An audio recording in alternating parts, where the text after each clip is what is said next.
30 ઓગસ્ટથી બુધ ગ્રહ સિંહ રાશિમાં ગોચર કરી રહ્યો છે અને તેના લીધે આ રાશિના લોકોના ભાગ્યમાં સુધારો થશે। પહેલી રાશિ છે મેષ રાશિ।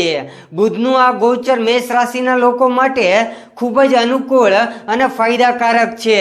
આ સમયગાળા દરમિયાન તમને સર્જનાત્મક કાર્યમાં સફળતા મળશે, સંપત્તિમાં વધારો થશે, વિચારોમાં સ્પષ્ટતા રહેશે, વ્યવસાયમાં નાણાકીય લાભ થશે।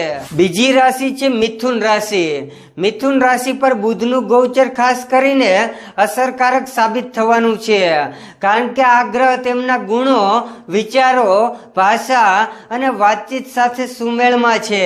બુધના ગોચર દરમિયાન આ રાશિના લોકોના વિચારમાં સ્પષ્ટતા અને તીક્ષ્ણતા મેળવશે, જેના કારણે લેખન, વાતચીત અને ડિજિટલ સંદેશા વ્યવહારમાં સફળતાની શક્યતા રહેશે। વ્યવસાયમાં આર્થિક વિતરણ થશે। ત્રીજી રાશિ છે કર્ક રાશિ। કર્ક રાશિના લોકો માટે બુધનું ગોચર ખૂબ જ અનુકૂળ છે। આ ગોચરના પ્રભાવથી નાણાકીય જીવનમાં વધુ સમૃદ્ધ બનશે। લગ્ન જીવનમાં તમને તમારા જીવનસાથીનો સંપૂર્ણ સહયોગ મળશે। માનસિક ચિંતાઓ દૂર થશે। જય માતાજી।